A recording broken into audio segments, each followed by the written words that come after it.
Arnie sidder til højre op i aften, som jeg nok kan regne ud, og har som sagt været aktiv i 51 år som organizer i en lang række forskellige organisationer. Men senest er han sådan blevet kendt på det europæiske kontinent for at blive ansat af et miliband i London til at være med til at hjælpe Labour i England med at komme frem til en valgsejr næste år i maj måned. Og lige ved siden af har vi Rune. Han er måske Arnie Graf, bare mangler lige 40 års erfaring. Han har også været rundt i en lang række organisationer, både Mellemfolkeligt Samvirke, hovedarkitekten i Skævt-kampagnen, som vi alle sammen, jeg ved ikke om han er sluppet for sagsanlægget fra Skat endnu, men har også været en del af Socialdemokraternes valgkamp og sidder lige nu også i Cevea med en stor kampagne for 3F blandt andet, som vil stå for interviewet i aften. Vi forventer, det varer til cirka kl. 19. Der vil være en diskussion, Rune og Arnie vil sætte nogle ting på spil, og så vil der være mulighed for, at I selvfølgelig kan bidrage. For en af Arnies pointer er dermed, at når man er ude og diskutere der med folk, så skal man gerne få folket til at tale noget mere. Jeg tror, han plejer at sige 70% skal folket tale, og du selv har 30% at gøre godt med. Så det bliver lidt en udfordring i aften også, at I bidrager. Hvis nogen af jer sidder og tænker, jeg kan nok ikke lige formulere det rigtigt på engelsk, så skal I bare kaste den op til Rune, så har han lovet at prøve at oversætte så godt som muligt til Arnie i løbet af aftenen. Så det er bare at række en hånd i vejret og komme med et spørgsmål, når vi løbende støder på noget, I synes, der kunne være interessant at få uddybet. Men ellers synes jeg, vi skal give de to en hånd. Velkommen.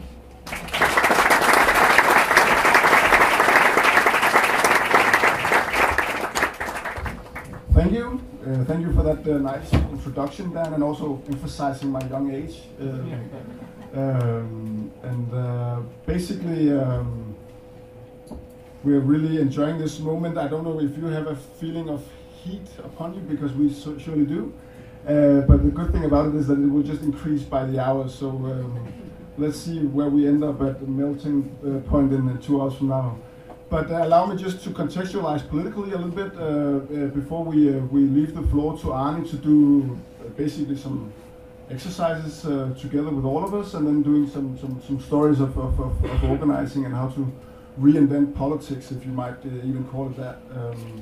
Arnie is here to talk about the UK experience. He's been in Denmark for 4 days now, so that's all he knows about Denmark. But in order to contextualize it in a Danish context, I would like to say just a few words in terms of how we view some of the challenges that makes it so important to have people like Arnie coming by and talk to us about how we meet our challenges as we face them as center-left, as think tanks, as labor unions, as parties, and as ordinary citizens who strive for a more inclusive, more equal society than we see developing in recent years.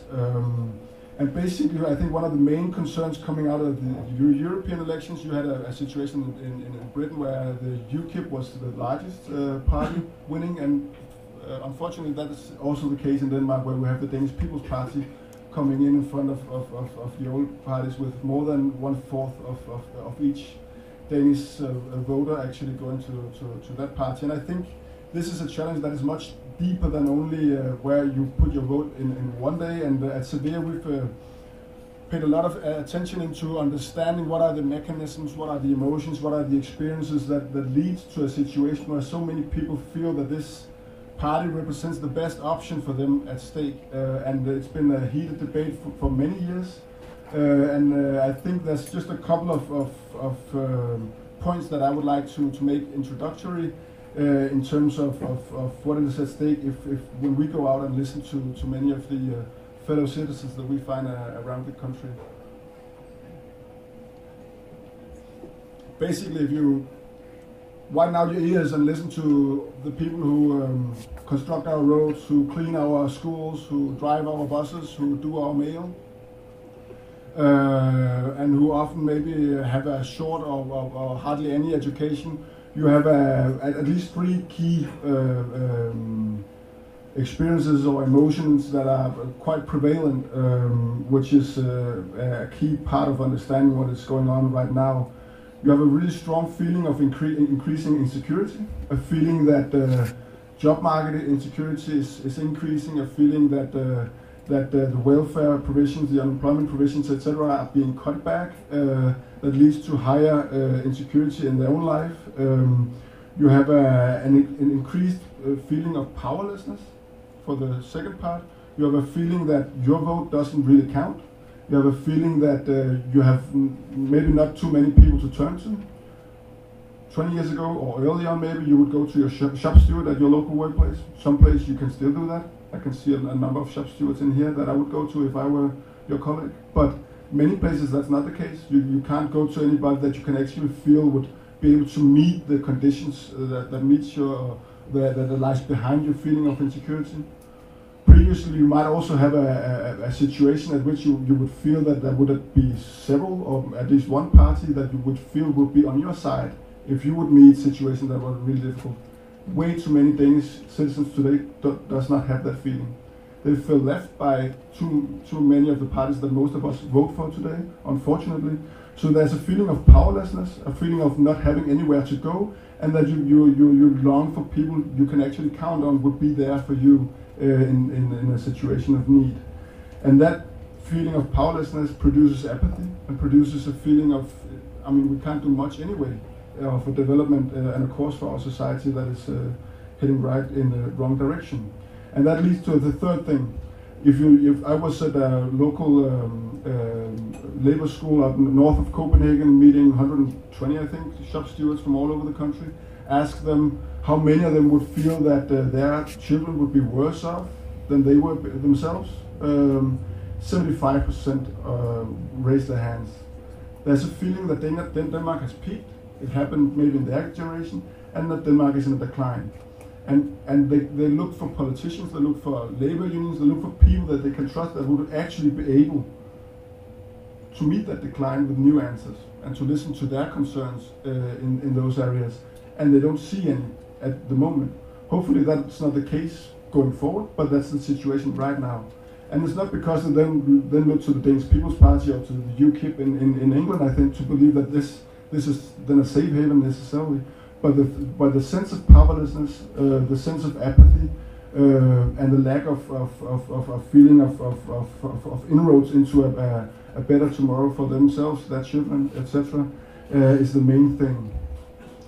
And I remember growing up listening to my father's records from our own countryman from Arnie's home country. Bruce Springsteen has a sentence from Atlantic City saying, "I've been looking for a job, but it's hard to find.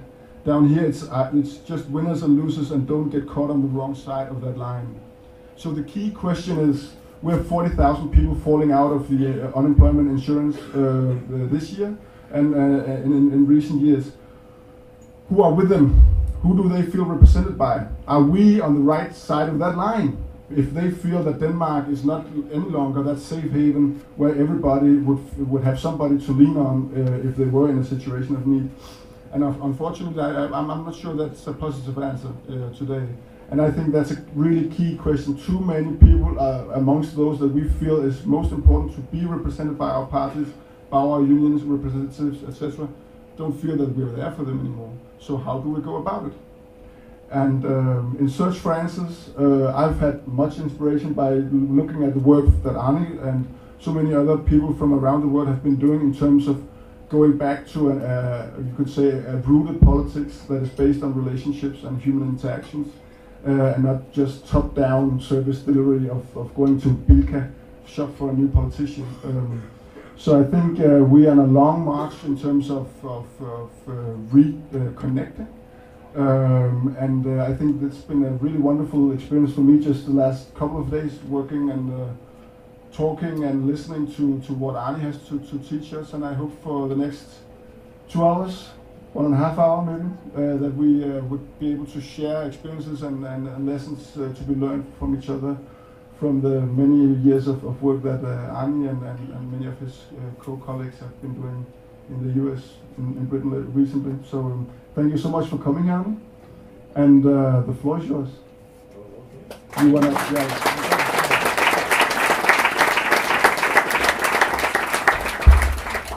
Well, thank you very much, and thank you for coming out. And I was told that if we came to Denmark, it would be gray, and I would never see the sun, and it would be cold, and it's pretty warm in here. But it's kind of you to come out on a weekday evening at 5 o'clock, so many of you, so thank you. I hope it'll be a worthy hour and a half, I hope. Just briefly about myself, I've been, although I've been a teacher in a public school and university for approximately 5-6 years of my life, the overwhelming time in my life has been as an organizer.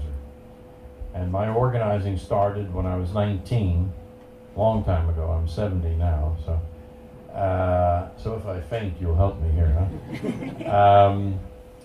And I started in the United States Civil Rights Movement. So I don't know how many are familiar with our country's history, but we have a very bad history on race relations.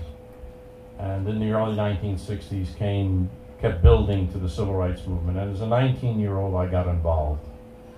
And that was, I've said as I travel about, all of us, every person, has a series of kind of founding and refounding experiences. Things which are either very difficult or very wonderful things, but they lead you into a different way of thinking. They open up a new road, a new pathway for you to think and act. And the Civil Rights Movement was that for me. I felt like that's when I started to become an adult. I think at 19 I was still an adolescent. But that opened my eyes a great deal and brought me into relationship with people I had never met before, didn't know, never had come into contact with. I began to become, I hope, an adult. My life took me overseas for 2 years. I was a volunteer, and I taught 2 years in a small village in Sierra Leone, West Africa in 1965, which was another wonderful founding and refounding experience because half of the village was Muslim, and I had never met a Muslim in 1965. I really didn't know what a Muslim was. And yet I was in a small village living with 2 huts down from the hut that was where the imam would call prayer. And so I had many wonderful experiences. Eventually I found myself in graduate school, getting a degree, a graduate degree. And I met a professor there who knew a man named Saul Alinsky. And Saul Alinsky was the founder of the Industrial Areas Foundation. And that's the organization, until I took the invitation from Ed Miliband to work with him, that I was with and co-director of until I stepped down, for over 40 years. So all of my life as an organizer has been spent in the civil society. I never cared for the political parties in my country. I don't care for either party. I'm happy that Obama won as opposed to Romney, but both parties, from my point of view, in our country are controlled by big money and big banks and financiers. And each candidate raised $1 billion to run their presidential campaign. And none of it came from poor people or working people, or very little of it. So I never trusted either party for who they were listening to. I never believed someone who said, I gave Obama, Romney $10 million, but I expect to have no influence. I just gave it because I think he's a wonderful person. That seemed to be a fairy tale.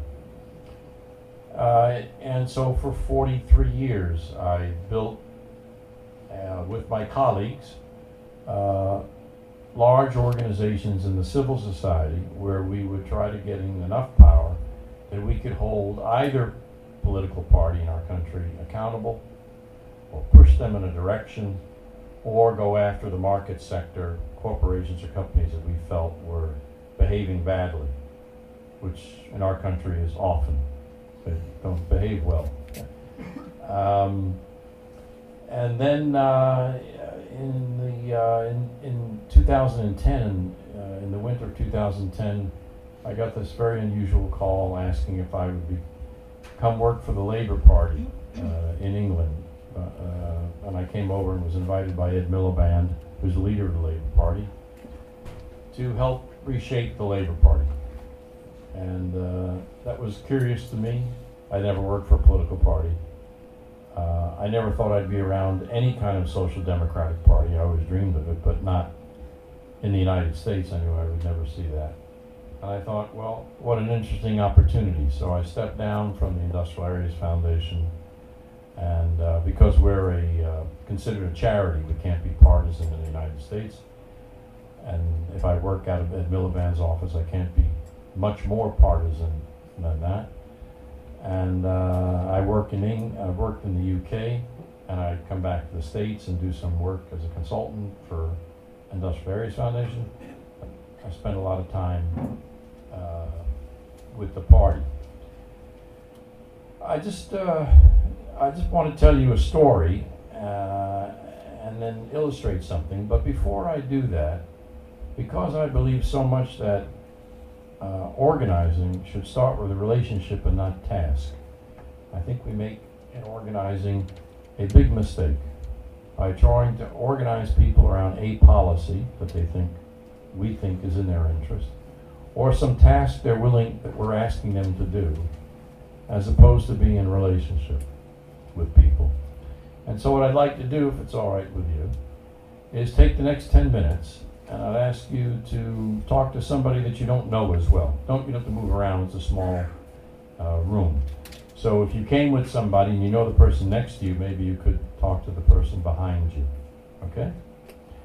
And take 10 minutes, see if we can hear each other. And for 5 minutes, I'd like, when you're talking one-to-one, share a story. I promise you this is not Oprah Winfrey from the United States. Nothing private, okay? Not about how your mother treated you or something like that. But share a story that you experienced, okay? Either in growing up because your parents taught you something, or something that happened to you, or something that you saw. Not that you read about in a newspaper, but that you experienced. That helped to shape the way you think and act. I don't mean in your private life, in your public life, okay? Why you have the politics that you have, but why? What's the story behind that, okay? And then after about 5 minutes, I'll ask you to switch, and then ask the other person to tell you a story that got them thinking and acting the way they do. Just as a brief example, and the Civil Rights Movement for me certainly was an eye-opening experience and got me involved in politics, and a certain kind of politics that would be for equality and justice and for everyone. But also what shaped me was my mother grew up in and out of social benefits on welfare. And my father never finished school because he had to work for the family. And although I never suffered any of that, they started to do a little better as I came along. That was a founding story. If you wanted to understand my mother and why she thought the way she did, she's since passed, but why she was the way she was, had to understand the embarrassment and shame she felt in growing up on welfare and wanting so badly for myself and my brother to go to university so we wouldn't have the life, and be embarrassed to come to the unemployment office and stand online where everybody could see you there. And the way you got treated. You got talked to in an inhuman way and talked down to as if you were less than a human being at that time. So those stories helped to shape why my politics and why my feelings and attitudes and interests have a certain bent to them politically. I don't find everybody that's on welfare the way UKIP does, or the conservatives, as awful people, because then I'd have to think my mother was an awful person. And my mother was a great mother. Just was poor, that's all. But it didn't take away from her humanity. So those are stories that kind of shape sort of how I sort of became politically into what I do and why I care about what I care about.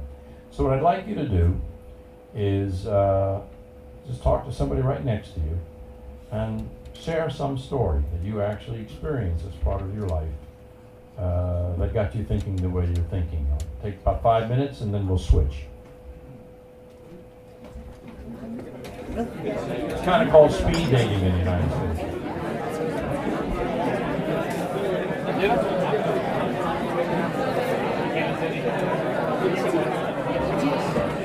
There's Phil right there, sir.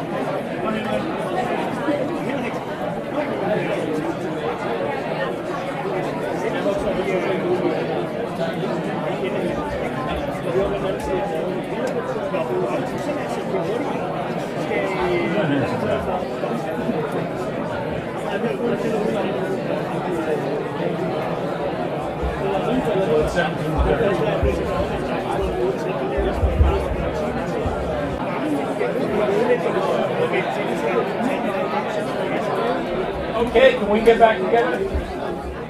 Thank you. Hope you met some nice people. Thank you. So this is always the most difficult part. I'm going to ask for a volunteer who will introduce the person you spoke to through the story that they told you. And then we'll reverse it and ask that person to tell your story. So we have a volunteer. If not, I'll pick on somebody. Because I don't know any of you, so you can't say I was picking on you. Does someone want to get up and volunteer? So much like the United States, nobody wants to volunteer. So I won't embarrass you if I just pick out somebody. I'll be all right, just pick somebody. Okay, you're looking at me. The gentleman with the glasses, would you mind introducing the person who you talked with? Yeah, on a mic or? Can everybody hear him, or does he need the mic? Yeah, all right. Well, I've met Carl, who was sitting up next to me. Can everybody hear? On the seat next to the one next to me. And Carl's story has its starting point at a group of boys he knows from back home through one of his good friends, which it wasn't actually a childhood story so much as it was a present story, but it's the feeling of talking to them and feeling the austerity and feeling the disbelief in politicians and how frustrating that can be for us as political activists. And that is Carl told about this guy who just had a baby and was and the furthest he's gotten with his life was working at the checkout in a grocery store, and now almost trying to finish a secondary education. And for him, he feels like there are only two choices: either not voting or voting on the Danish People's Party.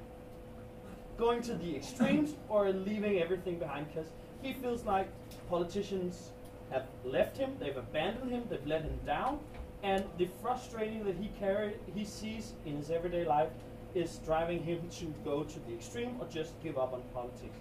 And the feeling of having a discussion with this guy and talking to him and actually learning about his feelings and learning about his experience with life, and also be able to change his opinion on politics and on what matters, is the driving force for Carl to be a political activist. Thank you. Thank you. And would you introduce? Certainly. This is Anders, and his story stems from his childhood, where he had a boy who was living on the other side of the street from him, and his father was a policeman, so that caused him to kind of act or react to that, and not stay within the right course of things, and kind of not get on the right side of the law to some extent, and this leads into him at some point getting caught and going to jail for some time, meaning he doesn't get an education. He's kind of stuck in this situation, and that means that when he gets out, he even though he does start an education, he then has difficulties getting further than that, getting a job training position afterwards, because his record isn't paid, right? And that means that he turns out working as an unskilled laborer, and now he damaged his back and is sitting right next to the project where they grew up together, because he didn't get an education. So this feeling of everyone both having the right and the opportunity to get a good education, even though you do some missteps and you're growing up, has caused us to really fight for everyone having this right and this opportunity. Thank you. Thank you.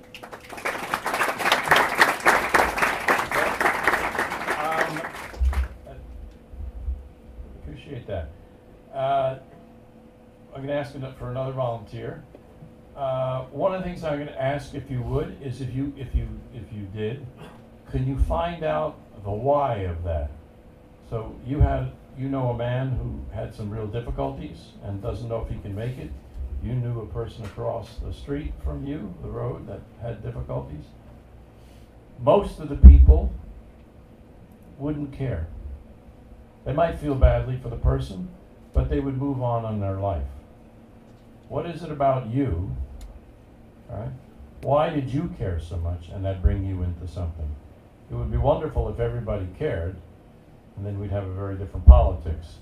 But for the most part, it's hard to get people involved, and they may see something like that, either say, well, you did the wrong thing, so you should have gone to jail, or feel badly, but isn't that too bad? And then gone on. So part of understanding a person's story, getting a story, is to understand the why behind it. Okay? So I got another a volunteer, or do I have to just pick out somebody else? Oh my goodness. How are we going to have participatory democracy here if no one wants to even raise their hand? All right, so I'll go to a different part of the room. The young lady, checkered blouse, may I ask you? You're not what? Oh, I don't know. I was just looking and saw a nice-looking face, so I said, well, why not? Would you mind introducing the person that you spoke to?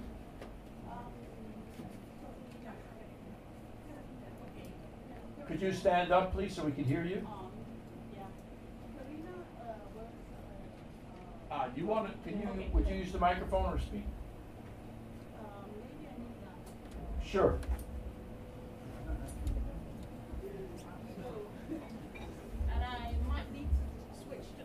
Speak in the language that you're most comfortable with. I'll just translate for Arnie. And Rune, speak. Ja, okay, det tror jeg, det gør.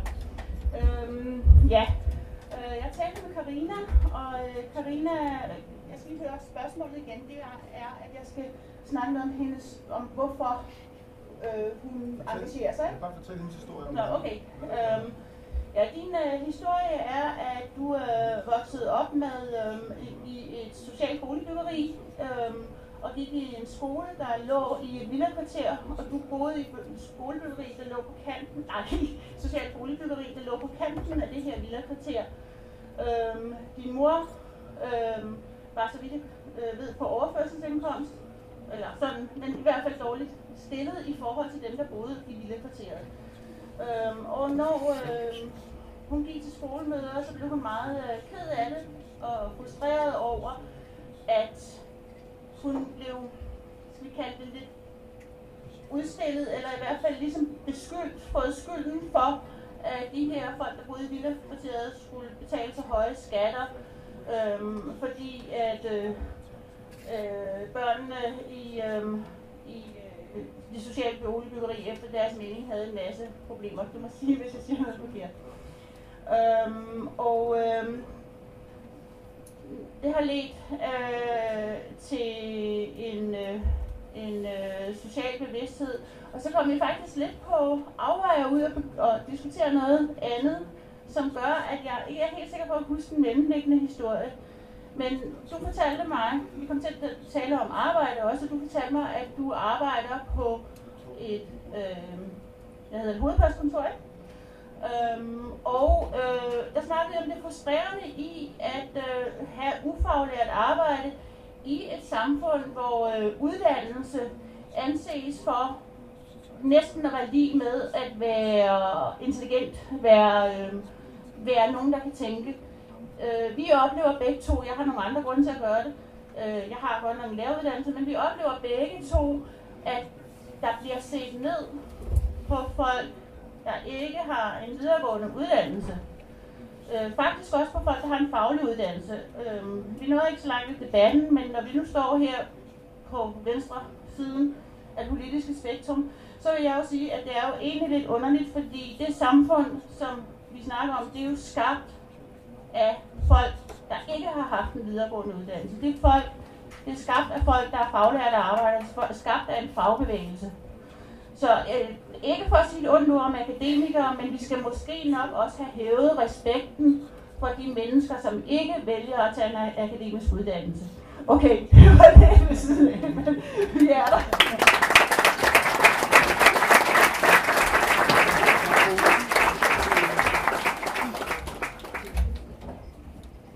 Your turn. You can use the microphone, or I'll try without. can everybody hear? Good. Well, I think you already got to some of the things we were talking about. But one of the main reasons that you have critical conscience is you have a teacher's degree. And when she started teaching, she had all these great ideas about how she wanted to change things. But then reality is very, very different. And she got a depression, she had stress-related disease for a long time, and she had to quit being a teacher. And the whole loss of status when you're no longer working in an academic field, when all of your friends are talking about careers, about education, about their future dreams, when you are sick, when you're trying to find out what you want to do with your life, and the fact that you cannot take a job like as an unskilled laborer, because it means the loss of status, is what drives her. Thank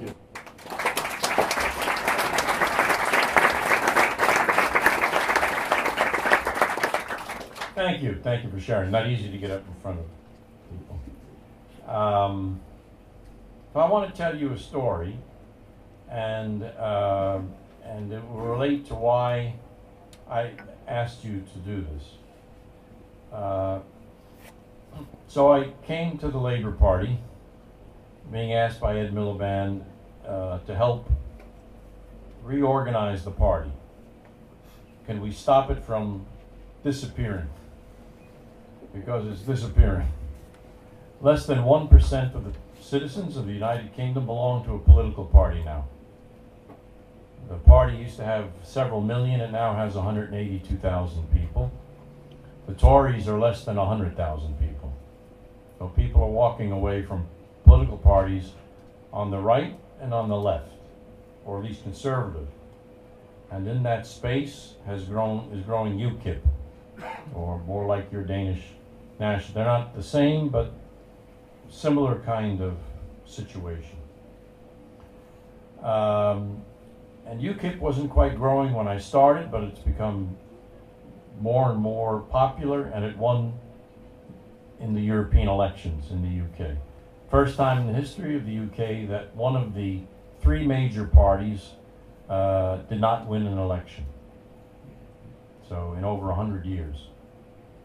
And so I went out at Ed Miliband's request and spent 2 months traveling the entire country, all through Scotland and Wales and all over England, meeting with people not in large groups like this, but individually, just talking as you were talking to each other, or in small groups of 5 or 6.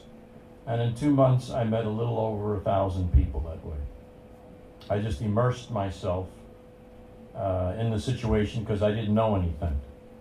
I didn't know the country, I didn't know political parties, I didn't know the culture of the people or the culture of the political party.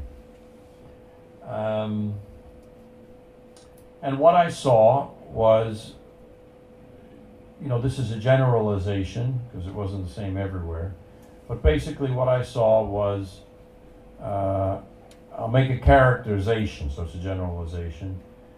If I was out in a local community, meeting with the local Labor Party, more often than not, it was 7 old white men like me talking to each other about nothing. Last month's minutes, grievances against each other, somebody who didn't do the bylaws right. And then at the end of the meeting, it was an hour and a half of that, they asked me, what do you think? And I said, I think we should go to the pub. And I had nothing to say to that.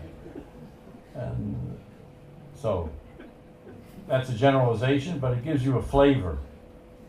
And I don't know the party here, but the little bit that I've spoken to people, when I say that story, they all giggle and talk to each other. Right? And these old, if you pardon me, you know, I'm an old white man, if these old white men would say to me, how are you going to get the young people involved? Why won't they get involved? And I used to say, because you're boring people to death. And they didn't want to change. It was hard for them to change. They've been involved for 30, 40 years. And sometimes when I got, you know, really exasperated because I couldn't get them to think differently, I would yell at them. Americans can do that. You can get away with stuff, you know. I'd say, look at me. We're in a little room and they'd look. I'd say, look at me. What do you see? I said, don't you see an old white man like you? The party's going to die with you because you won't change. When you look at me, you're not looking at the future.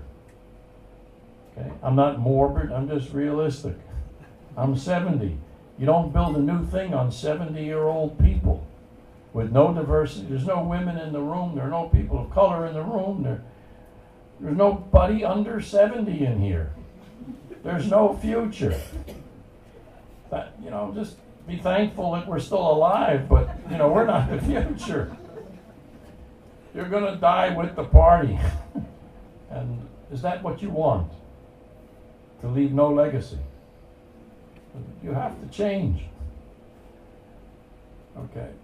So now let me tell you this story. That's what I was encountering and talked to Ed about my analysis of many things in the country and some of my suggestions.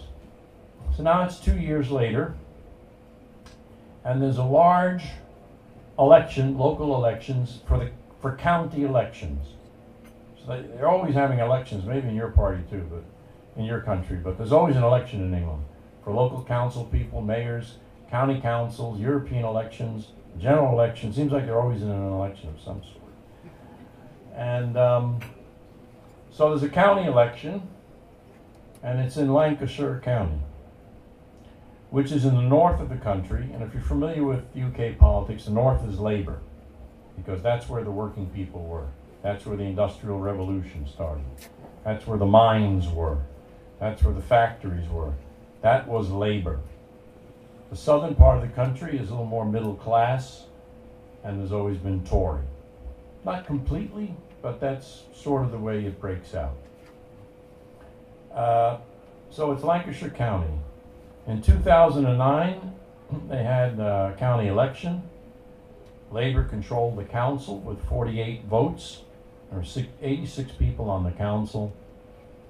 And after the vote, they wound up with 17 seats from 48 and became the minority party in Labour country to the Conservatives. This is even just as UKIP is beginning to make noise. It's very devastating and very, depressing, because that's Labour country. How could you take such a horrible loss to become a total minority party? Not even close. And to rub salt in the wound, David Cameron of the Conservative Party, he's running for Prime Minister in 2010, this is 2009, comes up to Lancashire County, where people tell me 20 years ago a Tory would have been shot. just even showed up. And he declares that the North is now Tory country. That the North has gone for the Tories. The whole country wants the Tories. And next year in the 2010 general election, this will be a Tory sweep. So it's one thing to be wounded, it's another thing to have people come and pour salt into the wound. This is Lancashire, this is Labour country. About 8 months before the election, the regional director for the party of that region was a brilliant woman, a woman named Anna Hutchinson, and her husband, who is an organizer in that region, who works for her, which is interesting because I don't know if my wife and I could ever work together, but that's maybe why we've stayed married 40 years. I know we never worked. But he works for her, and he's a brilliant organizer. And I find that people who have the strongest sense of themselves and don't feel defensive, even if they've done poorly, are most open to new ideas. And people who have done poorly get very defensive and come to themselves, you know, and they have a reason why nothing else will work. They're just going to try the same thing, but do it harder. And so they asked me to come up and said, look, you've been doing this training and talking about community organizing and how this could work maybe in, you know, electoral politics. We can't do any worse than we did before. We went from 48 to 17. Maybe we'll try harder and get to 20, but that's not going to help us. Let's try what you're talking about. So I said, okay. And I needed to do that because the party needed to see. The question in the party is, can you take some of these things from community organizing and bring them into a party, and win? It was nice that you do things in the community, but what does that mean we're going to get that person's vote? Okay, I understand. It's a political party. You want to win. So I said, great. I said, how many activists can you bring together? This is the second largest county outside of London in the country. They said, how about if we bring 12? I said, okay, if that's what we start with, be honest. But I said, really, 12? Well, you said 12 that we really got. Okay. Maybe that's why we only got 17 seats. Okay, fine. I appreciate the honesty. I got together with the 12, and I did an hour and a half of a training session on why you start with a relationship as opposed to task if you want power. If you want to win. By power, I just mean the dictionary definition of the word, the ability to act.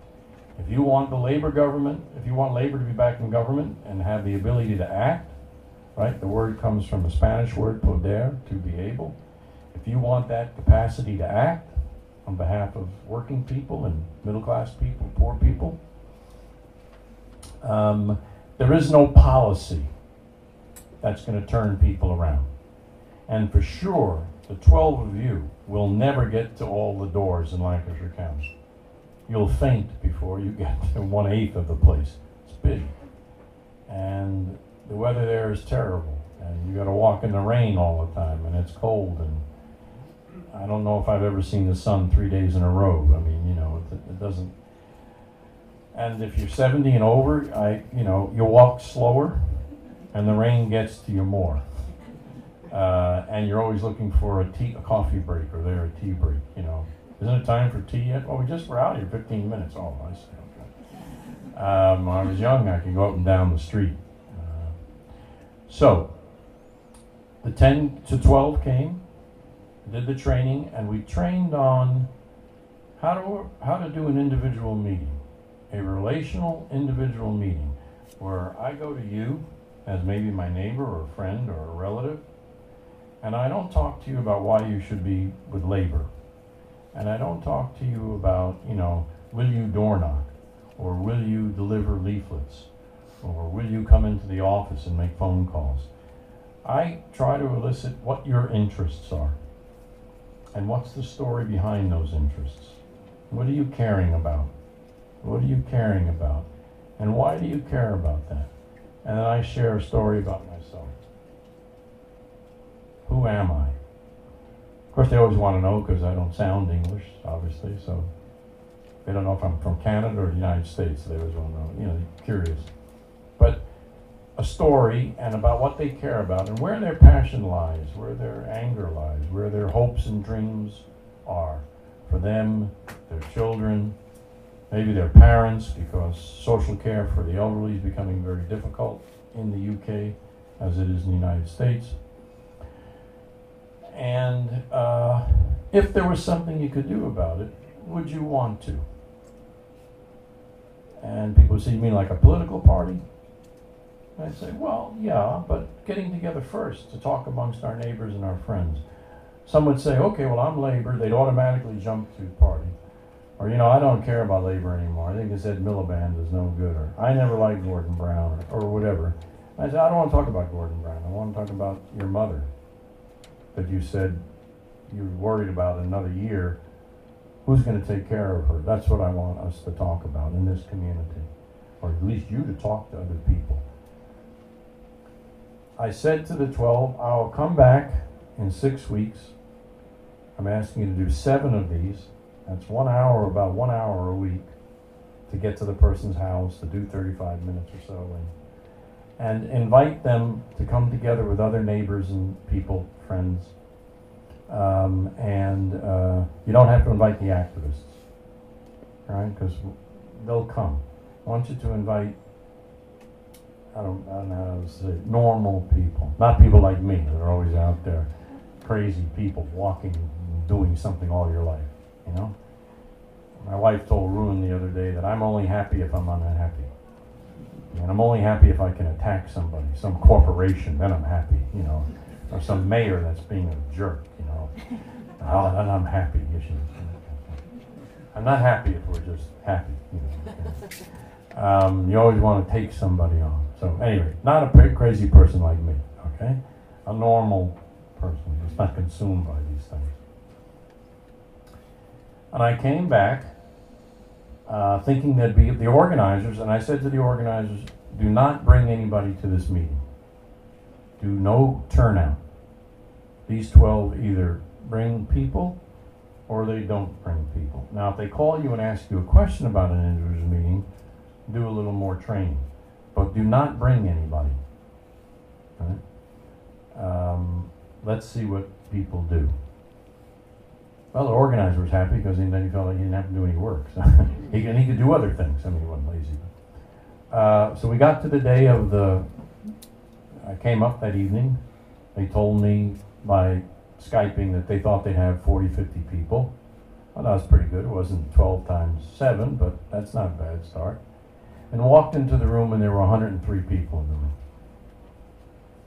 And if you've experienced this as an organizer, I know that 80% of a first meeting is the important thing. Because if you're used to seeing 15 people, and you walk in a room, and there's 103, I count as an organizer, because it's important for accountability. 103, and there's a buzz in the room, you're already kind of getting a little excited and saying, what is going on here? We've been meeting in Preston, the town that we met in, and we don't see more than 15, 20 people, except on polling day where we may see 60, and there's 103 people in this room. And so we took the 103 people, we set up 10 tables, and asked 10 people to sit at each table, and to sit with someone that they didn't know. So, you know, if you're coming from 30 miles away, Lancashire's a big county, and you're driving to Preston from, let's say, the town of Burnley or wherever, you drive together. So we asked them not to meet together. Break up and go to places and meet with people that they're in the party, or supporters, or it's their first meeting, that you don't know. And the agenda is simple. We're going to take an hour. You introduce yourself, say what part of the county you're from, if you belong to the party, how long have you belonged to the party, if you're a supporter, how long have you been a supporter, and if you, first labor meeting you've ever come to, Am I killing you all? Or am I? Okay. I felt like I was dying here all of a sudden. People are dying up here. Then, if you've never come to a Labour Party, why did you come to this one? I mean, you know, you're 40 years old, you've never shown up, what are you doing here? After you do that, then I asked them to go around the room and name the 3 things that they would like to see happen in this county election, that they want to see changed. 3 things, and have a discussion about that, because there's 10 people, you're going to hear 14 different things. After you do that, have at least a 1/2 hour discussion. Each one of the 12 that did the individual meetings facilitated the group. And, wow, I really feel badly for you all. You all right? Hot? People okay? Oh, somebody's smoking over there. Oh, okay. Oh, sorry. Okay. Well, in the United States, we shoot them. But here, we don't, you know, you have gun control. So no. So, the next half hour was spent on discussion, and they had to then vote on the 3 top things out of all the things they talked about. And we agreed that majority would rule. And then each table brought back their 3 things. And the 3 things that came up, this is terrible. The 3 things that came up most often would be the things we'd work on. All right, so we would do this democratically. People did it. We came up with those things. I got permission from Ed Miliband to have an open manifesto process, which means for them, what they run on the platform, their politicians, will not be decided by the 8 to 10 that normally do it, but it's open to this group. Some weren't even in the party. And so, and Jenny is a wonderful person, would be the Labour leader if they won, agreed to this process, because everybody was saying, well, look, what do we have to lose here? You can always go back to the old way we did it. About the number of people, excited people. So when the manifesto, the agenda for the local campaign was written, 97 people were there to write it. And then, after they voted on it, we brought it back again, where we had a little over 100 people, to ratify it and or put in certain amendments. I think this is contagious.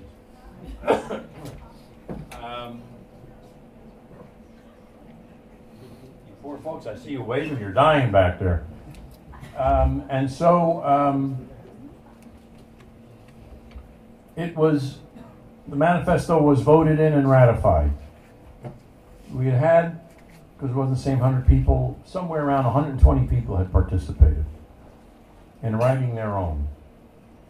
At the end of that ratification meeting, my part was to get up, been run by leaders and Jenny and so on, was to say to people, okay, you have written your own manifesto. You can't blame London, because the blame used to be, well, they send us down what we're supposed to run on, and what do they know about what our life is like in Preston from London? Why is the National Party telling us what to run on? So I said, you know, you have nobody to blame now. You've had a 3-month great process. London hasn't told you to do a thing. This is yours. The short campaign. You have a short campaign here? You know, the last 8 weeks of the campaign where you're going to be really going out. And there's different rules about how much money you can spend and do what. You're not coughing and I am. What's wrong? I don't think Cevea is paying us enough to go through the suffering here. Okay, so so I said at the end of that, look, think about how many people you're going to bring to a rally where we're going to kick off the short campaign and ask people to make commitments to go out and bring out the vote, knock on doors and bring out the vote. And don't give numbers that you're not willing to be held accountable to publicly. So don't say, oh, 15. And you don't even know 15 people because it sounds good. Say 0 if you think it's 0. Say just yourself. There's no embarrassment here. We just want a real number so we can plan. If it's 2, it's 2.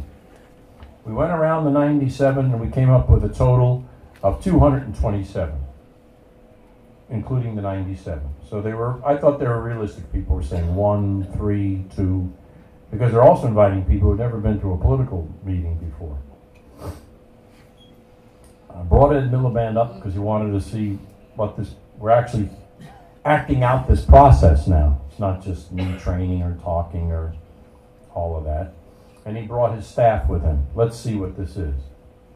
And if it's nothing, then, we like Arnie, but we'll send him home. Nice fellow, but this doesn't work in our country. And if it works, well, then we got to take it seriously. So let's see. Fair enough, because there was this debate in the party. What Arnie is saying is nice, and they do campaigns in the community against banks or this or that. It's very nice, but how do we know that's a vote? And we could have been knocking on doors instead of mobilizing people to do this or that. And that's fair enough. I thought that was, a fair debate. Anyway, Ed got there, and lo and behold, we had a little over 400 people in the room. Almost 50, somewhere between 45 and 50, because I asked them to raise their hand. If they'd never been to a labor meeting before, raise their hand. Or any political meeting, and they raised their hand. And then I just asked some people, why did you come? Well, my neighbors said there was something interesting going on and I ought to come. Or, my brother was saying he's been to 2 meetings and this is different. Or anyway, he promised he'd bring somebody, so even if you don't care, I want to bring you because I don't get embarrassed or whatever. The numbers of people excited people. And the rule was no politicians could speak except Ed. Because we had all these MPs that want to stand up and say, I'm so glad that you're here, and I know you're here because I reached out to you. They hadn't done a thing. It had all been done by the people. We had one MP show up to one of the meetings. That was it. But they all came because Ed was going to be there that meeting. And they all wanted to talk. And the members said, you're not allowed. But I had never said that to an MP. But Ed would be allowed to speak as the head of the whole party. 5 things were on the manifesto. No politician was allowed to speak. A person from the local community who cared about one of those issues and had voted for it to be on the manifesto got up and told their own story as you told stories to each other. I am a municipal worker. Under the Tories, they have privatized so many jobs. I now have lost, £1, a day or an hour to from my salary, because I'm no longer part of Unison, which is the public union. I work for a private contractor. They pay me whatever they want to pay me, and I can't say a word. And they're making my life, they're doing the same work, but my life has become very different. Somebody got up and said, I've been a nurse for 40 years in the NHS, National Health Service. I joined it because I thought everybody in our country should have health care. And now under the Tories, in our local hospital where I always worked, they're privatizing parts of it, and sometimes people have to wait 8 weeks to go see a doctor. I didn't get into nursing to tell my neighbor that they can't see anybody for 2 months when they're feeling, pain or whatever. They were very powerful stories. 5 people, each spoke about 3 minutes. Didn't take more than 20 minutes. The end of the story is, and Ed got up and spoke, and he did very well. But the end of the story, and then we took quotas. Again, I'm big on quotas. We had sheets. Monday through Sunday for 6 weeks. You sign up, we're asking you to sign up at least twice, where you'll walk and try to bring out the vote with us. Because this manifesto, if we don't campaign and get the right people in, we might as well throw it in the bin. Because the Tories are not going to re-publicize this work. They're not going to stop privatizing the NHS. They're not going to bring about a living wage. And so we've gone through 3 months of a pointless exercise if we can't get the proper politicians in who are going to follow through on this manifesto that you wrote. The end of the story is that we averaged 400 people walking on a weekend, 200 during the week, and we needed 43 to have an outright majority. So that was hard going from 17 to 43. But we got to 39. We won back 22 seats. We are the majority party again in Lancashire, and Jenny is the leader of the council.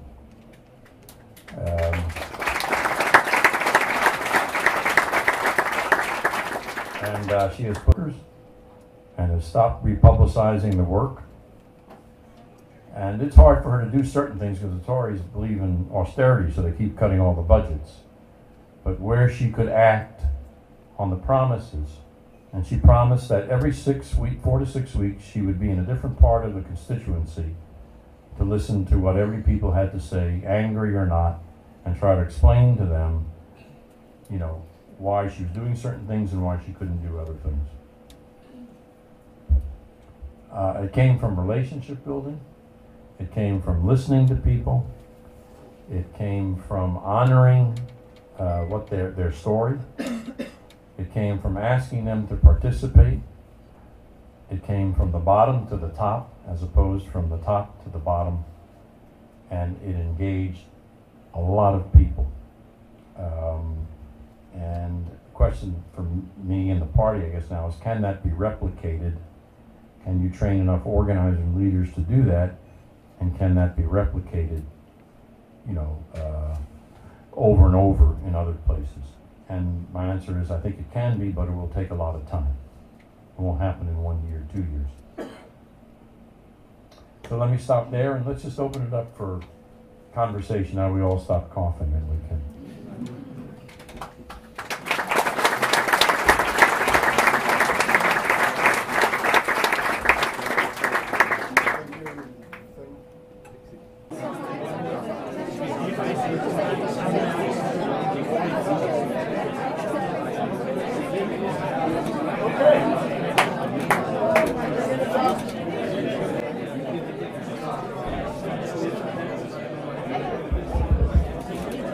Have the mic back on.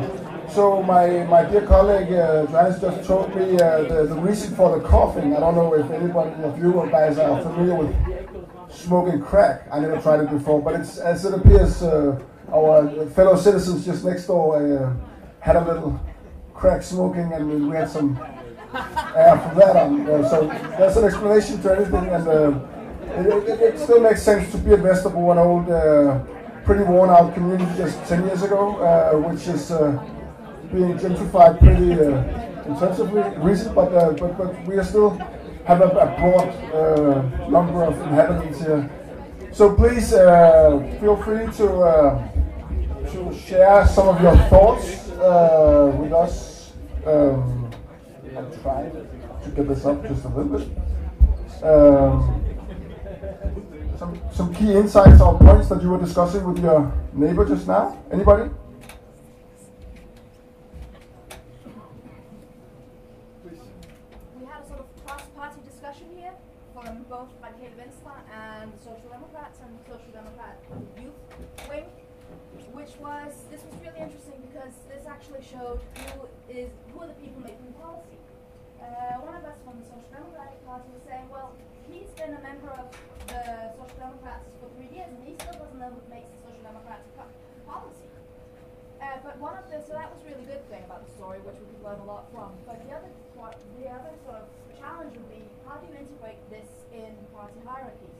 How do we get all of these people involved in the party and get the people who actually decide the party policy to accept that they're no longer in power and the structures that have been built up are no longer the ones that are valid?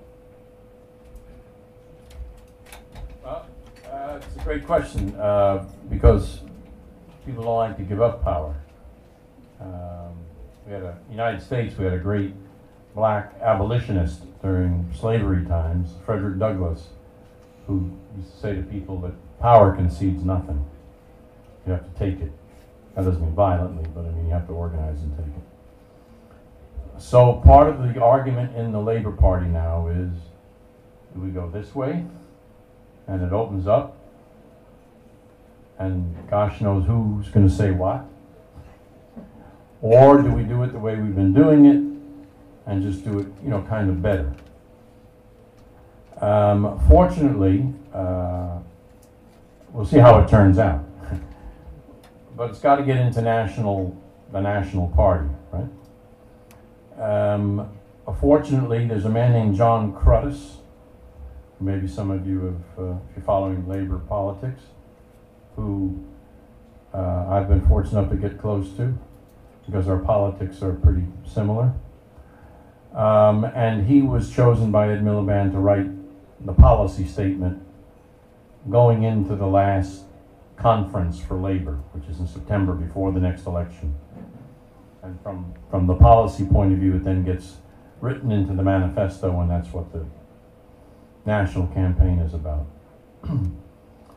The national forum, which votes on the policy, was a much more, not perfect for sure, but a much more open process than they've ever had before. People wrote in on One Nation, that's their thing, One Nation, like best of Denmark, or Denmark the best, or I don't know if it means anything to people in the UK, One Nation, but it means something. He stole it from Benjamin Disraeli, who was a Tory, so he thought it was clever. One Nation, I guess. I don't know. And the policy was voted in. And the policy has a number of points to it: breaking up the national banks, breaking up the 6 national utility companies. There's a series of interest rate caps, so you can't charge a person 5,000% on a loan from a legal loan shark. Whole series of things. And one of them is devolution of power from the national government into local authorities with more money and more decision making, which would allow local parties then to have more to say. Now, some people in the party are very much against that because they have controlled the party from the top, as you're suggesting. And devolving power means you're opening it up in a way that you don't control it that way, in the same manner. So it'll be interesting to see if Ed Miliband puts that in the manifesto. And if he does, I think that's very meaningful for the party. It's a beginning. It isn't the whole step, but it's a beginning to what your question is related to. And it doesn't mean that it will happen right away. This party has operated the same way since pre-Atchison, Clement Attlee, rather. And so it has a way that it operates. And culture is hard to change, as I'm sure those of you who try to change the culture of your trade union or your political party or whatever. Because culture just means the habits and behaviors that people have come to accept without it being even consciously thought of. You just act on it. And so that's hard to change. But it would be a beginning. And things like Preston hopefully begin to show some examples of why that would be good for the party and bring in participation, as opposed to a party, even like Labor, which is a more social democratic party, that is really, I would say, a party of the elites. Maybe not the wealthy elites, but the educated, the Oxford, Cambridge elites. Okay, thank you, Arnie. Let's have another question, and please don't put away your critical questions as well. How would this actually work? Is it just a small story from the countryside that might work, but can we use it for anything? Please. Yeah, thank you very much for some very meaningful stories, Arnie, and thank you for being here. I just have a very simple question. How do people react when you go back with the manifesto and doesn't have to compete with everything? And how do people react when you say we really fought it for the things that you put here in the manifesto, but it doesn't work, so you didn't manage to get people enough behind it in the council to vote that through? Well, you know, what's interesting is not everybody agrees with everything, so, you know, at least it was voted democratically, as opposed to by the same 8 people who always figured out what was best for everybody. Part of what we said to people was, you should come to the next meeting and help write it. If you had come, your vote, everybody had a vote, and we took a majority vote. But if you have a saying, I try to get into the organizers of 2 sayings, you know, to the organizers of the party. There's no acceptable critique unless it comes with a constructive alternative. Just don't tell me you don't like it. Tell me what you would do about it. My way isn't the right way necessarily, especially coming from another country. But just don't say, I don't like it. So I don't agree with that. Well, what's your constructive alternative? What do you suggest we do? And make it constructive. Don't go into, I always thought Jenny was a jerk and we shouldn't have women the head of stuff. I don't want to hear that. I don't have time for them. I'm too old. I have no patience for foolishness. Give me a constructive alternative. Second thing I say, second rule is no whining. You're not allowed to whine. You know what I mean by whining? Is that how do you say that in Danish? I don't know.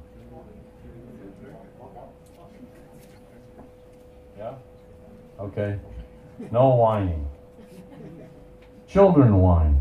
I told my grandson, we have 3 grandchildren right now. He's the oldest one. He'll be 7 in 3 weeks. I said to him, his name is Sebastian. I said, Sebastian, you're allowed to whine. He was whining. He wanted something, a toy, and I wasn't going to buy it, whatever. Or I bought him 1 toy, he wanted 2 toys, whatever. And I said, Sebastian, you can whine now. He's not going to get you the toy, but you can whine now. Right? But when you're 7 years old, you're not allowed to whine anymore. Because you're not a baby. And so 2 days later, he starts acting up and whining and complaining. About 2 months, he goes, what is wrong with you? Why are you whining? He said, I only have 2 more months to go, Grandpa. So, I don't want it. I tell members, you know, I'm freer than, I don't work for the party. I can go home, become the co-director again. I can retire. I'm much freer than, I'm not on their payroll. I don't take a consultant fee because I don't want people thinking I'm there for big money. I just take the salary that I lose when I'm there. So I'm very free. And I always tell Ed, no matter how much we care about each other, send me home if it's creating problems for you. You will not hurt my feelings. It's been a great experience for me. So I just tell people, no whining, and you got to give us, not me, a constructive alternative. Okay, thank you, Arnie. I have a question for you. I mean, because one thing is party processes and policies that are, even though a lot of people end up showing up, it's still a very, very tiny minority that is actually active in this situation. What about the political space that a worn-down area like most, industrialized area where, job market is collapsing, house prices are falling apart, the local economy is simply not there anymore. So your political space, your maneuvering room, your ability to actually create new jobs and solve some of the key issues for your constituencies, when that is turning out more and more difficult, is it then at all possible to make more participatory processes that will just give people hope that the political system, especially the local municipalities, are not really capable of actually lifting? Well, that's a really good question, right? Because if you're in the north, I'm sorry, did you? Okay. If you're in the north of England, maybe there's parts of Denmark, I don't know the country well, but if you're in the north of England where the Industrial Revolution started out, it's over. And it's been over for some time. And the mines are closed, and Thatcher killed whatever was left of the mines and the miners by shutting down the union, and the industry's gone. They don't make cotton anymore. They don't make these things anymore. And who wants to go there? How do you recruit them to the north of England when it rains all the time and the roads are not good? And why would someone move their business there? I mean, it's a fair question. I find that when you're in a relationship with people, you can talk through what can we do now? We can say nothing can happen, and we can be angry and say, well, UKIP is the answer, because they tell us the reason we're in trouble is because of all these immigrants.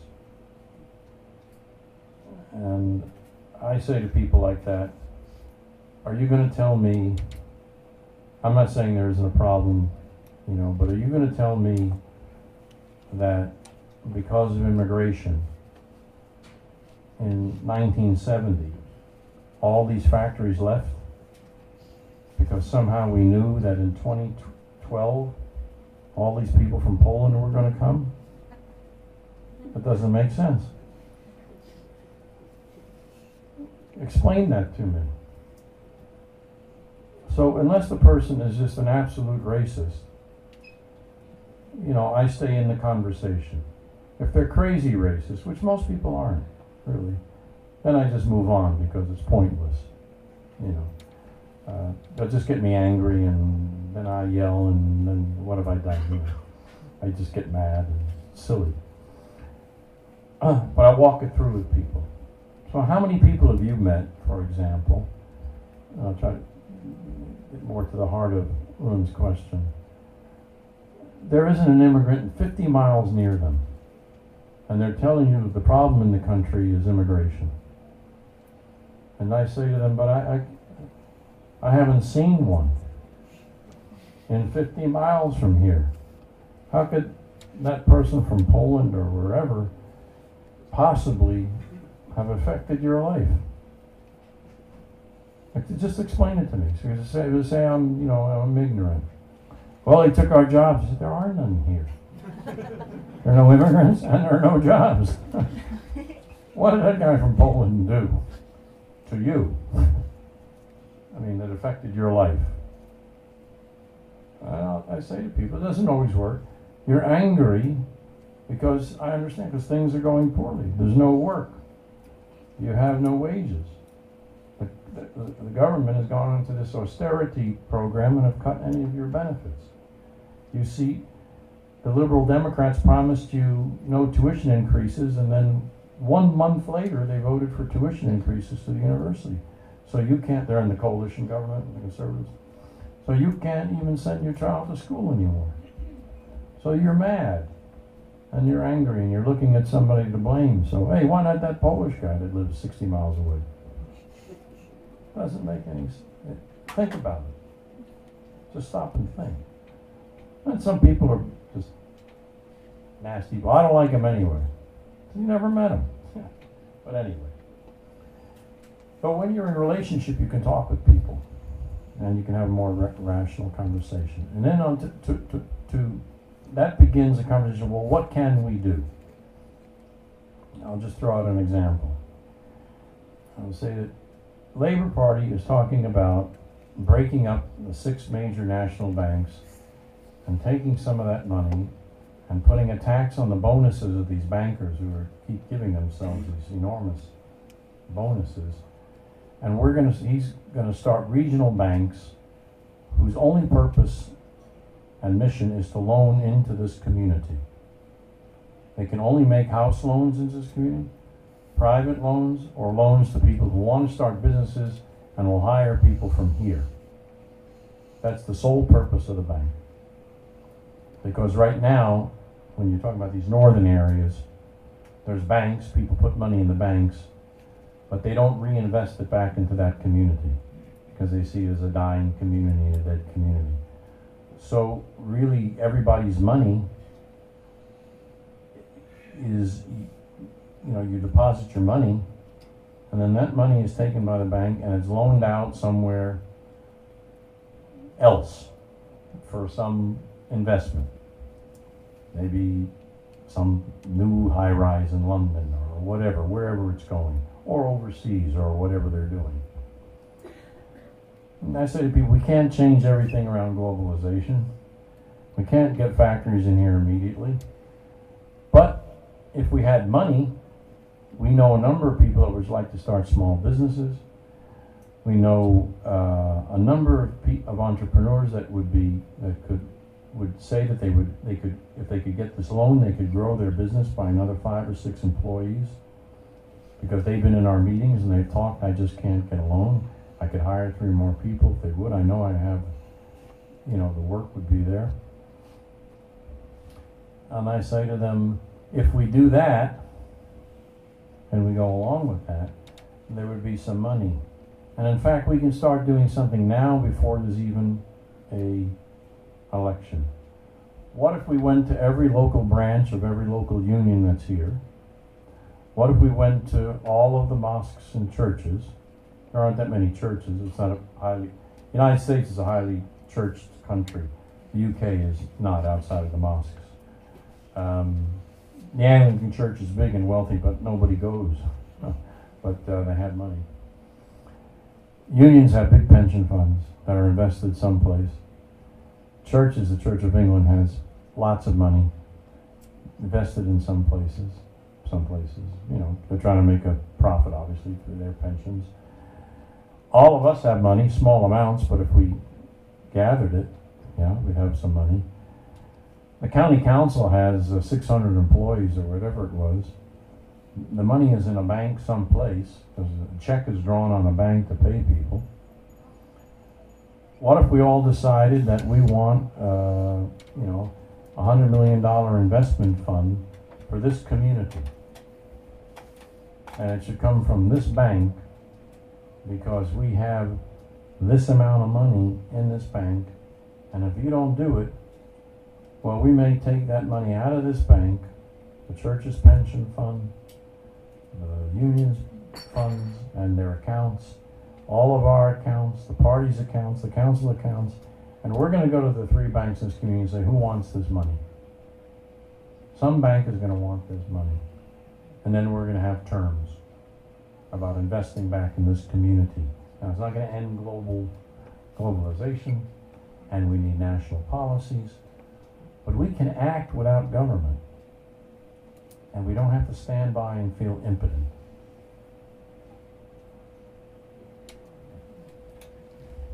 Thank you, Arnie. And I think we have 15 minutes left, so I'll challenge you to be brief. In the last last round, we have 3 questions, and I will start by you, Mads.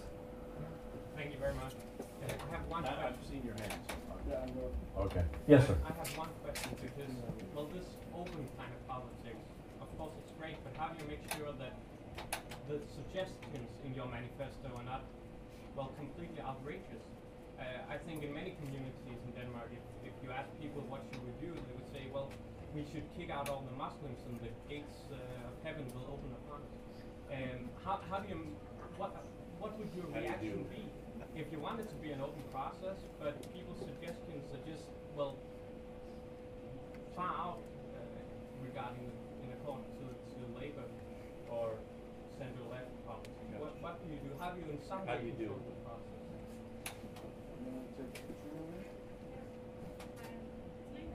And I just wanted to ask about diversity. How do we secure in this participatory process that it's not a middle class manifesto? How do we get the people of public track out there on the homeless and their views? Do you have like just in a few words? Sure. How we put them? Right. Thank you very much for your presentation. It was great. I have one question, and that's regarding whether you're in government or in opposition. I'm sorry, I didn't hear you. Whether what? How to what extent you find to what extent would you find your methods working more effectively if you're in opposition or if you're in government? Right now, we see the blacks of Chicago rallying against Obama, being the worst president ever. They were the same ones mobilizing for him, both in 8 and 12, and you have the Americans in general finding him to be one of the worst presidents ever. So I mean, is there a difference in how you would approach the electorate, whether you are in power or not? So remind me of I'm getting old. Remind me of the first question. I remember the second and the third. If the suggestion yeah, right. Yeah. Diversity and Yeah. The first question is somewhat related to the second question. So part of bringing people together is to bring, at least in the UK, I think here it would be the same, certainly in the United States, the diversity of that community. So there were Muslims in this process we did at Preston. There were people that came out of social housing in this process. There were middle class people and working class people. And they were at a table and they had to discuss. Now, even if you're feeling like get rid of all the Muslims, but he's sitting next to you, it's a little harder to say, you're my problem. No, it's just a little more difficult, right? So, we do lay down, I did lay down, or not I, but Jenny, we all agreed, a couple of ground rules. One is we pick on no one group of people. That's not our problem. No one, it's not the Polish people's problem. It's not the Muslims' problem, why we've lost all our industry. We lost it long before these people came here. We're not, we're gonna work hard to make sure we're old and we're young and we're men and we're women, and then we'll have discussions. But we have to be broadly based, otherwise we're not labor. We're either for working people, not just this kind of working person or that kind of working person, or we're not for anything. So now that we're all working people, or poor people, or middle class people, now let's get on. Some people who are racist, they leave. And if they leave, because that's the way they feel, to me, fine, goodbye. And so but it's very different also when you bring people together. Because now it's not just a Muslim. This is, Muhammad, and he's a human being. He just told you about his children. You care about your children. He's a person now. He's not a category. And so that you work really hard to involve, I'll answer also Katrina's question, to talk about the person from social housing if they're there. And now this is a person who's explaining their story. And it's not a stereotype, some person that just keeps having babies because they want to get more welfare. This is a human being that's maybe making mistakes, I don't know, but is trying to do what the best she can do. So I really believe in relationship building. And I think you have to bring people of different persuasions, class, race, together. And as they talk to each other, they move from stereotype to the person. And there was a third question. I don't think there's a difference there shouldn't be, there is, between when you're in power and when you're not. Because part of Labor's problem was when they got in under Blair, and they kept getting in for 13 years, they just took it for granted that the people in the North are their people. No one was talking to them, no one was listening to them. And they stopped that and got very heavy into policy and the politics and left behind many of the people who should have been their people or were their people, and now they're suffering. So one of the agreements, and Ed Miliband raised it to me, was, I don't know if he's going to win or not because he polls very poorly personally in the country.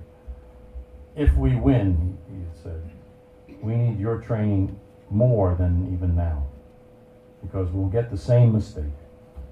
and all the power will reside in Parliament, in the PLP, the Parliamentary Labour Party. We'll have all the power, and then we'll lose, and we will have lost all the people again. So I don't think it is different. Democratic Party doesn't do any organizing. That's why people are, you know, they get upset about Obama now, because he promised a lot of hope, and in his own hometown, Chicago, we're averaging 42 shootings a weekend. That wasn't our promise. And you're from here.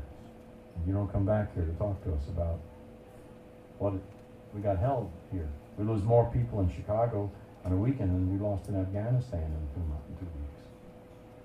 So, but there's no organizing. There's no Democratic Party. So reaching out. Okay, so we have 3 last questions before we have to conclude. And firstly, you by the wall. You are my guy. I love things you are saying, talking, touching, feeling, voice. And I wonder, you didn't mention once the social media. Is this with purpose? You don't believe on those new things? No, I do. I'll explain it, I do. Thank you. And then we have Marlene. Hi, Marianne. Marianne, It's not a small question, I'm sorry. You inspired me a lot this evening. I'm working with changing the culture in the union, and we just talked about in our party, we both social democrats. It's not easy to change a culture. What do you do to change the old culture to the new way of thinking? Great question. Okay, and then we have Peter at the end. Yes. We also met earlier today, and actually my question now is a bit follow-up from earlier. I very strongly agree with you that we need to, organize locally, municipalities and our local communities, definitely.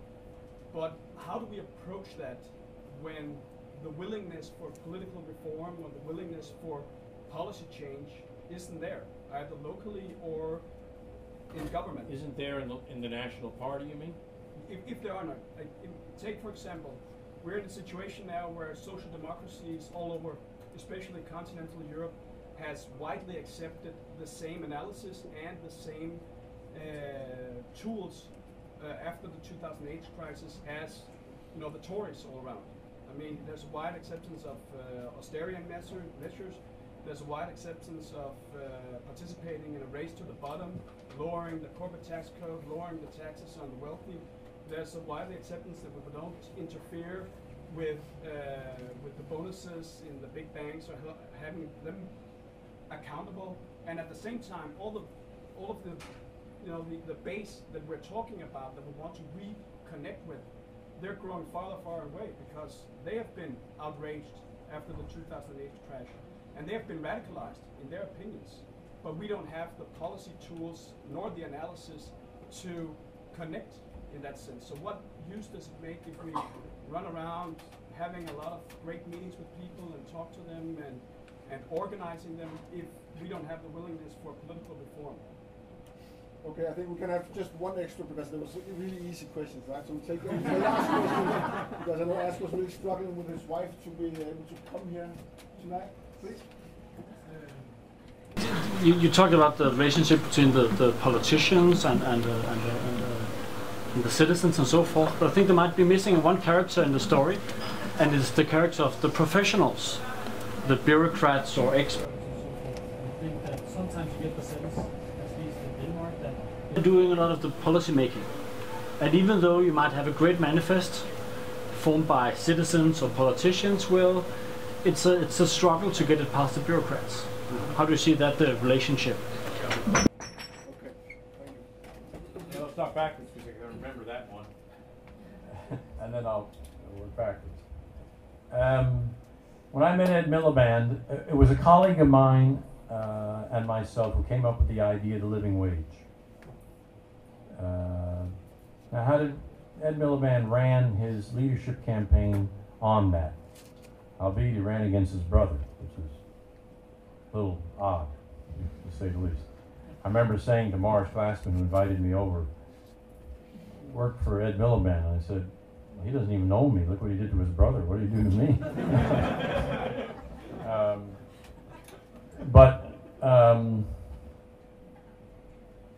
We came up with the idea of living wage. We have a minimum wage in our country. It was meant to always rise with inflation, so a person always stayed above poverty. It never happened. The first time it was passed, 17 years it didn't go up. So people were already way behind, right? There was lots of privatization going on. And maybe some of you are part of unions, HK or others, that where you would see this happening to you. We saw lots of people in the churches that belonged to our organization coming in for free food, but they were bringing their children with them and their families. And that was very different. We were used to seeing people who had alcohol problems, addiction problems, coming to the church for food, but not like children and everything. You know, what was going on here? And they were growing from 50 people to 300. And so we start where we always start. So if you get nothing else out of me, I hope you'll at least remember this. You start with the individual meeting. We didn't go to a think tank and say, or the academy or university and say, tell us what's happening. We sat down and had a 30-minute conversation and had lunch or dinner with each person. Literally 1,000 people. Leaders of the organization and the organizers. Fellow Jonathan Lang, our organizer, a brilliant organizer. And we learned that it's a multi-dimensional problem, but we also learned that a lot of it, some of it, I should say a good portion of it, came from a privatization of the work.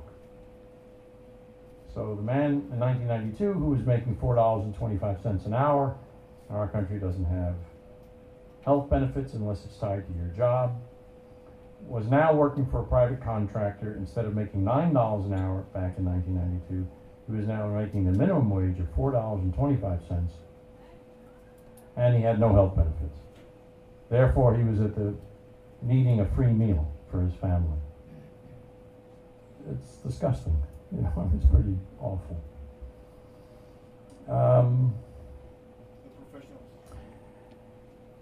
Where we came from, thank you, he's getting to know me, I'll lose my time. Ed asked me, what think tank? I love the idea of living wage, I'm going to run on it. I ran on it, and when the manifesto comes, I'm going to run on it. Because we had a simple premise: if you work full time, you shouldn't have to work for your poverty. You'd be able to live a life. Your wage should pay for that. He said, what think tank did you go to learn that? I'd like to look up their website. What professor told you about that? And I said, what policy person gave you that idea? And I said to him, none of them.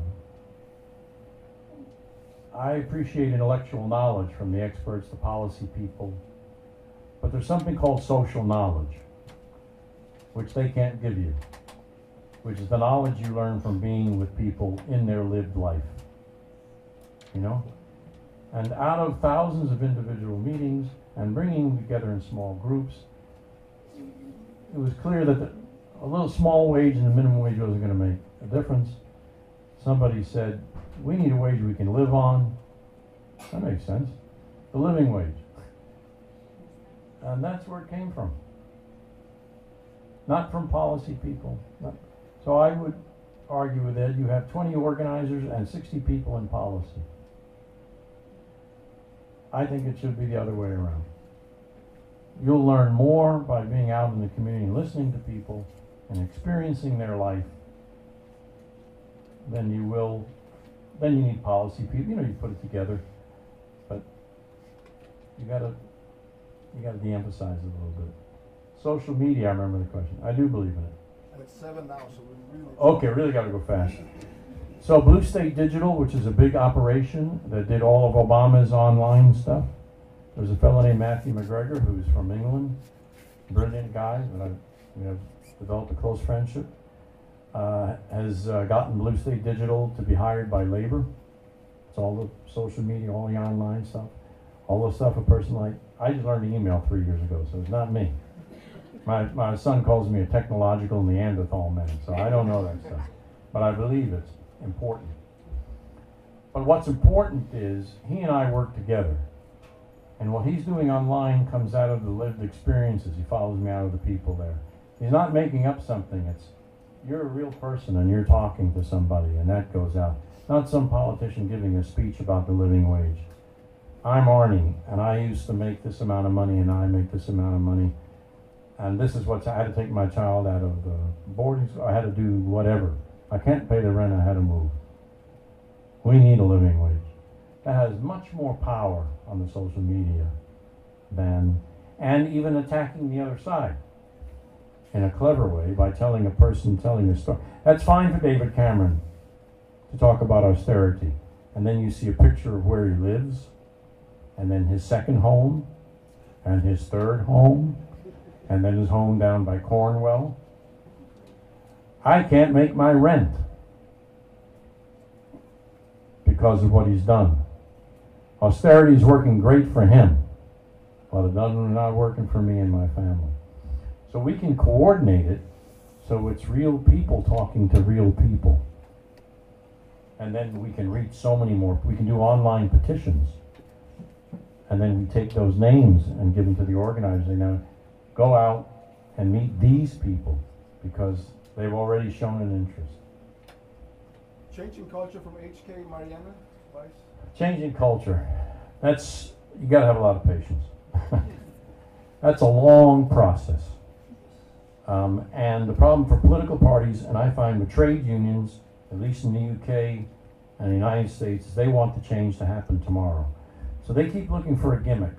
Oh, online, that's what we'll do. Or I know what we'll do. We'll offer insurance to all of our members. Oh, I know what we'll do, AFL-CIO. We'll offer them a credit card. And I remember talking to an official and saying, why are you doing that? Because the interest rate is higher than their other credit cards. Well, this makes money for the union, and people think it's great to have a credit card. You're putting your own people in debt. What are you doing that for? And you're getting it from Bank of America, which is screwing over everybody. What, are you a union, or who are you working for? Are you crazy? Well, fast way to get members. Well, it draws members to us. A union credit card.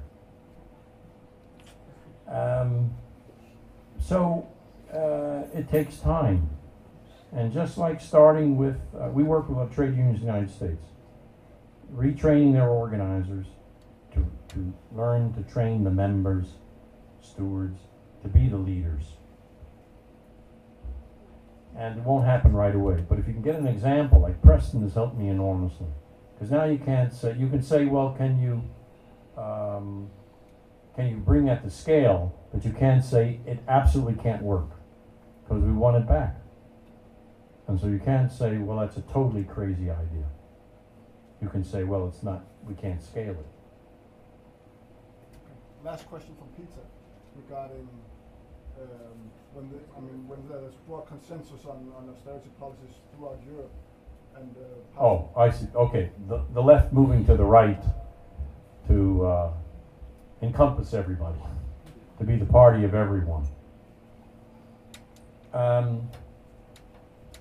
think I mentioned when we were having lunch together that the middle class is not in the same place as they were or they thought they were 10, 15 years ago, at least in the UK and the United States. I can't speak for here. So when you're talking about housing costs and foreclosures and dropping wages and increasing university fees and a whole set of austerity things which are taking away from people that they came up in and helped them rise up. And now their children don't have it, even though they're kind of middle class. I find they're much more anxious now about the future than they would have been before. It isn't just poor people now that are anxious. They're anxious about losing, their status. If the National Party won't accept it, all right, I mean, something comes up, like the living wage, and there's a part of the party that's saying, don't do that because business will be upset, and labor has to win back businesses, and we were successful because we did the Blair Clinton thing, triangulate can't even say it because I hate it. Triangulation or whatever you call it. I can't say it in English, much less Danish. When Ed Miliband comes up and he's standing in front of 400 people and they are promising to walk for labor, if this is what we're going to be about, and if you're not about it, well, we'll just don't vote again. We don't care. You move the party. So you have, just like trade unions, you have to pick the right internal fights. You have to have the right targets that you're going after in the party as well as in the trade union. And you have to use your internal leverage and power to get the national party to begin to realize you're not going to move forward or win if they go all the way to the right. I often say to some of the people in the Blair wing of the party, if you want to vote for what you're talking about, we should stand for what you're talking about. Why vote for you? You're not for real. Why shouldn't I vote for the Tories? They really believe it. You're just mimicking something so it'll get you a vote. Better to vote for a real Tory than a false Labour person.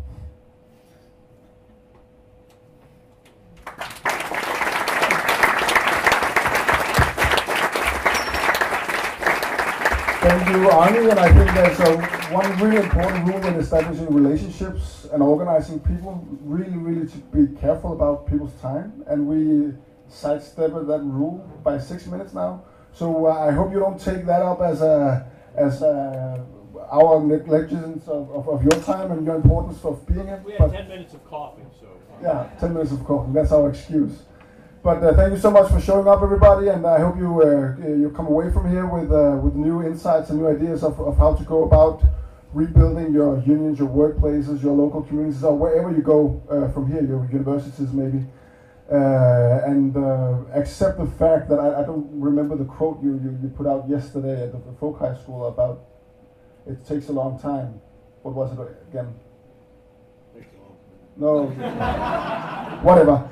It takes a long time, so this is not a fairy tale, it's not a quick fix. It's about each and every one of us to go back with the old stories that we told today and accept the faith that we're in, that we can't change politics, we can't change our society by just talking about it. And that there's no such thing as a free lunch. So if we want to see change, we need to act on it. So I hope from this onwards that you will actually go back and see some real change happening by reaching out to some of the people that you want to relate to and build power with. So thank you so much for coming and inspiring us. Thank you for sitting through this heat. Tune in tomorrow morning at Danish Broadcasting, P1 Morgen, to listen to some of Arnie's, and tomorrow evening at Deadline. I didn't even talk to him about that yet, but there will be additional stories coming out of your mouth via the media. Politiken you might buy as well. Here's a brief article there and an interview. Thank you so much for showing up, and have a pleasant evening.